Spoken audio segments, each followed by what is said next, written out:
다음은 산지에 대해서 알아보도록 하겠습니다. 산지 관련해서는 크게 아마 세 가지가 관전 포인트가 되겠는데요. 첫 번째 유념할 사항은 진입로, 즉 도로. 산지는 또 농지와 달려서 사실상 진입로 확보되는 경우는 흔치 않습니다. 비록 진입로가 지적도상 진입로는 없더라도, 즉 맹지일더라도 현황상으로 임도에 의한 도로가 개설이 되어 있다면 아주 좋겠습니다. 그리고 산지는 반드시 분묘의 존재 여부를 확인할 필요가 있겠습니다. 앞전에 농지 관련해서 농지 소개하는 시간에 분묘 관련해서 상세히 소개해 드렸기 때문에 더 상세한 소개는 하지 않겠지만, 오히려 분묘의 존재는 농지보다 산지에 훨씬 더 많이 조성될 수 있기 때문에요. 꼭 산지 관련해서는 임야가 경매시에는 분묘주성, 그런데 우리가 또 임장 시점이 여름이나 가을철처럼 풀이 무성한 초가을에는 시점에서는 분묘가 잡풀 속에 묻혀 있기 때문에 실제 분묘의 존재를 놓칠 수, 간과할 수도 있습니다. 그래서 산지, 임야의 가장 최적의 분묘 유무를 알 수 있는 임장 시점은 늦은 가을이나 겨울철, 아니면 초봄처럼 낙엽이 지어 있을 때 우리는 분묘의 존재를 확인할 수 있는 가장 좋은 임장 시점이 되겠고요. 혹시 임야를 개발 목적으로 낙찰받고자 할 때는 경사도라든가 숲의 우거짐 등도 확인할 필요가 있는데, 이는 산림청에서 운영하는 산지정보 시스템이라는 기관에서 우리가 숲의 상세 내용들을 우리 학우님들이 알 수가 있는데요. 산지정보 시스템에서 우리가 알 수 있는 내용들은 위치 정보라든가 산지 구분 현황, 산지 용도별 현황이라든가 필지 정보, 토양 정보, 산림, 그 다음에 산지 전용 여부, 그 다음에 토속 채취 인허가 정보 관련 등을 산지 정보 시스템에서 상세하게 자세하게 소개하고 있기 때문에 우리가 응찰하고자 하는 물건에 산 지번을 대입을 하면 그 산에 있는 산지 관련 내용을 상세하게 입찰 전에 확인 후 참여할 수가 있습니다.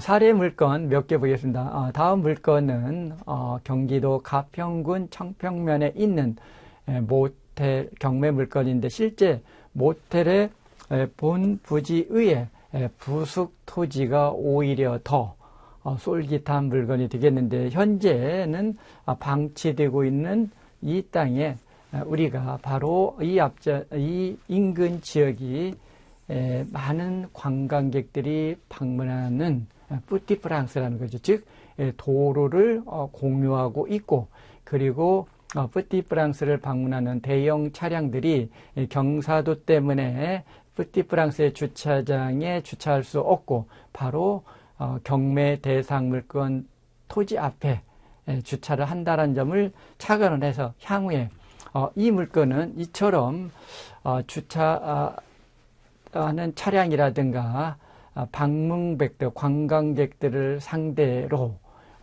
카페라든가 아니면 편의점으로 비어있는 땅, 활용하지 않는 땅을 활용한다면 모텔의 본 건물의 수익성 이상으로 오히려 부숙 건물의 활용을 통해서 수익을 극대화할 수 있는 사례가 되는데, 바로 이런 부분들이 우리가 임장에서 주변 환경들을 눈여겨봤을 때 바로 이런 상상력들이 발휘가 될 수 있기 때문에 경매 대상 물건에 한정돼서 그 물건에만 미시적으로 분석하지 마시고요.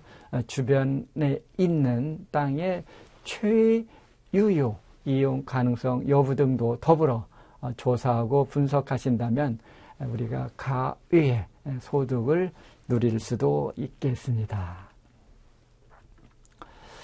지금까지 이야기한 토지 경매 관련해서 제가 10가지로 중요한 내용을 정리를 했는데 이를 토지 경매 10계명이라고 명명을 했습니다. 첫 번째는 아무리 강조를 해도 지나치지 않죠. 발품이 최고입니다. 우리가 권리 분석은 책상머리에서 얼마든지 하는 수 있고 어느 정도 분석도 가능합니다. 그렇지만 물건 분석은 어떠한 경우에도 책상머리에서는 기본적인 자료만 우리가 열람을 하고 실제 모든 의사결정의 주요 내용은 현장, 발품을 통해서 확인해야 됩니다. 그리고 법정지상권이라든가 분묘시시, 분묘기지권, 그리고 공사하다가 중단이 됐을 때 유치권자들이 유치권을 행사하는 경우도 있을 수 있기 때문에 바로 각각의 이런 권리가 성립하는지 성립하지 않는지도 꼼꼼히 확인할 필요가 있고요. 공부와 현황이 일치하는지 또는 불일치하는데 그 불일치하자 치유 여부에 대해서도 확인이 필요하겠습니다. 그리고 농지 경매 시에는 반드시 농지 취득 자격 증명을 매각 결정 기일까지 발급할 수 있는지 확인이 필요하고요. 그 다음에 시장 흐름을 주시한다든가 그 다음에 조바심. 오늘 똑같은 물건은 다음에 다시 경매 나오지 않지만 유사 물건, 유사 지역의 물건은 또다시 경매 나온다라는 전제하에서 지나친 조바심은 금물일 수도 있고요. 토지 이용계획 확인원상의 제한사항은 또 확인이 필요하고요. 주거용 부동산과 달리 토지는 사실 전세 등이 불가능하기 때문에 가능한 여윳돈으로 참여할 필요가 있다. 그리고 또 하나 주거용이라든가 상업용 부동산과 달리 토지는 장기 투자일 수도 즉 투자금을 회수하는데 여느 부동산 종목과 달리 오랜 시간이 소요될 수도 있기 때문에 먼 안목을 가지고 여유 돈으로 참여할 필요가 있고요. 그리고 혹시 주변에 혐오시설이 위치해 있지는 않는지 그리고 주거용 부동산의 가격은 거의 시세를 반영할 정도의 정형화되어 있습니다. 그런데 산지나 농지 등 토지 감정가는 사실 정형화되어 있지 않을 뿐더러 거래 사례도 빈번하지 않는다라는 단점이 있기 때문에 법원 감정가를 시세로 오인하면 안 되고요.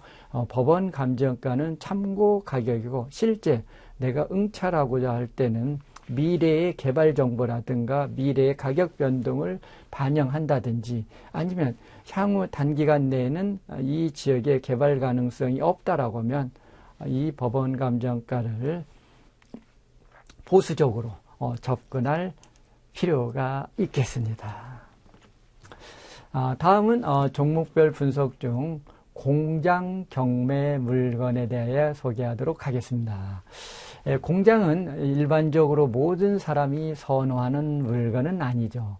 수요가 정해져 있습니다. 특정 공장 물건은 대부분 실수요자가 응찰하거나 아니면 아주 드물게는 빼어난 입지 조건을 자랑할 경우에는 우리가 물류창고라든가 데이터 센터 등의 용도를 전용하기 위해서 아니면 임대를 놓기 위해서 사용하는 경우도 있지만 대부분의 공장 물건은 실수요자들이 응찰하게 됩니다. 그래서 내가 향후에 이 공장을 낙찰받고 공장을 가동하고자 할 때 내가 가동상에 문제는 없는지 즉 적법하게 인허가 되어 있는지 아니면 나는 식품업종인데 만약에 이 물건의 공장의 애초 설립 목적인 다른 용도로 사용하게 돼서 만약에 이런 부분 내가 공장에 현재 내가 운영하는 코드와 맞는지요. 그리고 우리가 국가산단이라든가 지식산업센터에서는 업종의 제한을 받을 수가 있기 때문에 국가산업단지 내 소재하는 공장 경매 물건이나 지식산업센터 내에 소재하는 물건의 응찰 시에는 반드시 입찰 전에 내가 현재 운용하는 업종과 그 산업단지 내에 허가되는 업종과의 일치 여부, 즉 공장 운영이 가능한지를 확인 후 입찰해야 되지. 만약에 그 과정을 생략하면 나중에 낙찰 후에 입점이 불가능하다는 소리를 듣게 되면 눈물을 머금고 불허가가 되면 정말 다행이지만, 만약에 내가 불허가 사유가 되지 않다면 소중한 보증금을 포기할 수도 있기 때문에 국가산업단지라든가 지식산업센터 등에 응찰하고자 할 때는 꼭 입점 여부도 확인을 하고요. 그리고 공장 관련해서는 폐기물이, 경매 물건은 대부분 부도난 물건이다 보니까 오랫동안 관리의 사각지대, 방치가 됩니다. 그래서 전 소유자, 전 점유자가 폐기물을 방치할 수도 있고요. 아니면 무주물 선점 일원이라 해서 관리되지 않은 공장 건물의 먼 곳에서 아니면 이웃에서 몰래 폐기물을 방치하는 경우도 있기 때문에, 이런 경우 공장 경매 임장 시에는 반드시 마당 등등에 이런 폐기물들이 적체되어 있는지를 확인할 필요가 있겠습니다. 그리고 공장은 가능한 층고가 높으면 높을수록 좋기 때문에 공장의 층고 6m 이상 호이스트 설치하는데 문제는 없는지, 이미 설치되어 있는 공장이면 더더욱 좋을 수 있고요. 그리고 대형 트레일러 등의 진입이 용이한지, 즉 진입 도로가 충분히 확보되어 있는지, 아니면 진입 도로가 타인의 소유, 즉 사도인지에 따라서는 나중에 도로 이용 관련해서 예상치 못한 변수가 생길 수도 있기 때문에 공장 진입리가 공용 도로인지, 사도인지 여부, 그 다음에 도로의 폭 등도 확인할 필요가 있겠습니다. 실제 사례 물건 하나 보도록 하겠습니다. 충남 논산시 연산면의 공장 물건이 되겠는데요. 7억대의 물건이 유찰을 거듭해서 3억대까지 떨어지자 12명이 경합을 벌인 끝에 4억 3천만 원대 낙찰이 된 물건이 되겠는데요. 이 물건을 보면 공장 본건에는 진입로가 2개가 있습니다. 1번 진입로와 2번 진입로가 있는데요. 이 공장 물건의 1번 진입로는 공도이고요. 그런데 이 도로는 콘크리트 포장이 되어 있고요.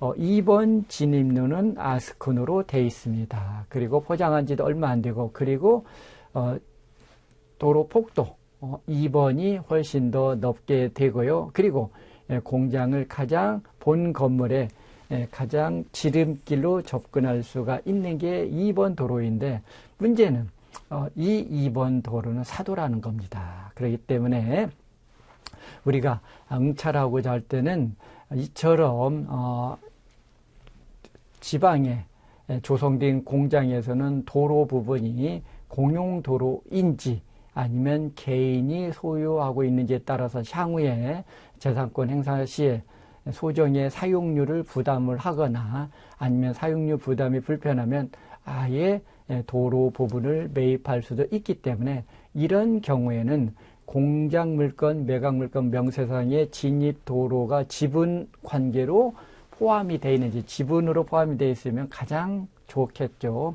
하후에 분쟁이 생기지 않기 때문에 이런 부분도 확인할 필요가 있고요.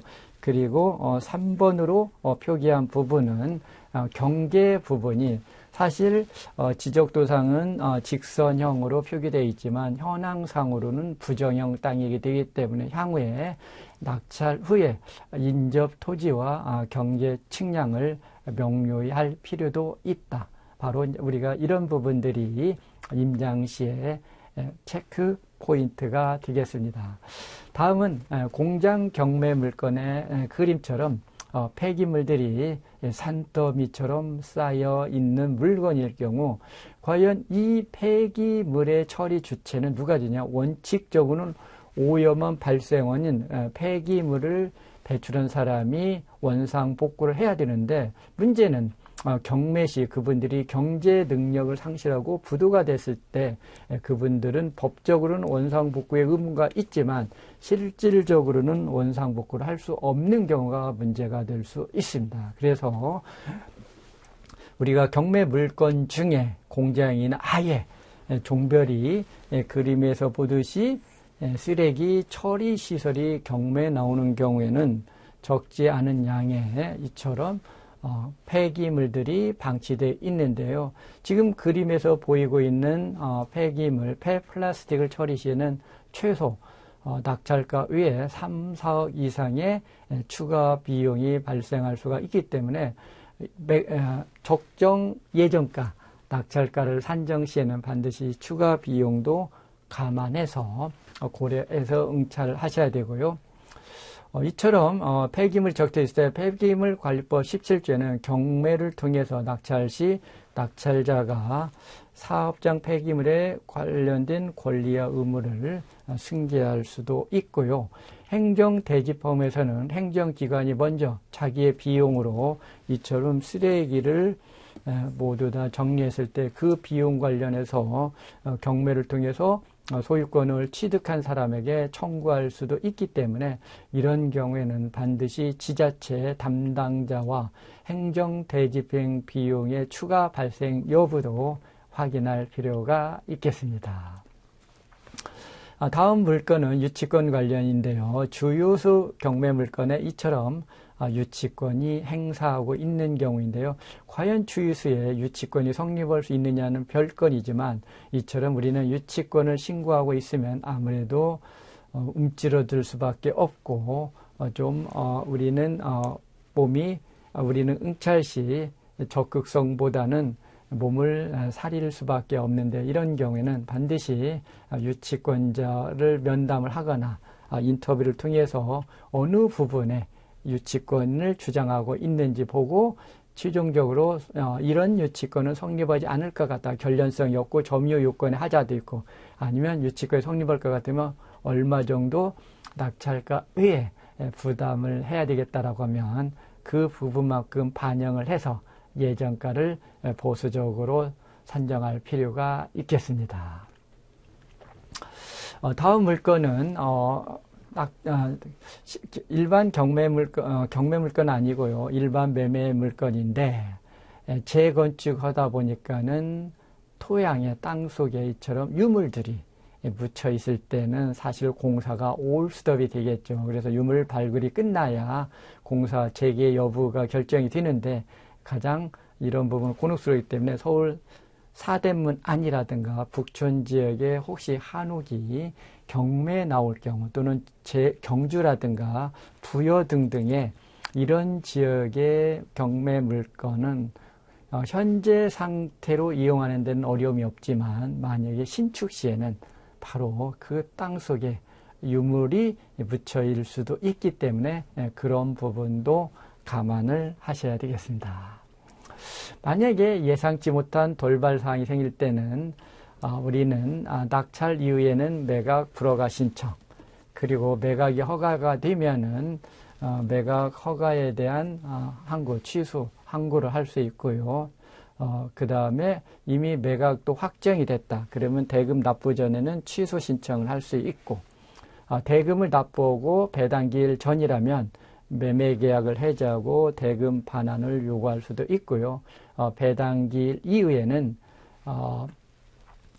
채무자를 상대로는 계약 해제 또는 대금 감액 청구라든가 채무자가 무자력자일 경우에는 배당받은 채권자를 상대로 매각 대금의 반환을 주장할 수 있는 사실상 후자로 내려갈수록 우리 확률은 극히 떨어진다라고 보고요. 가장 좋은 점은 초기에 낙찰 후에 매각 결정기일 사이에 불허가 신청하는 것이 가장 확률이 높다고 하겠습니다.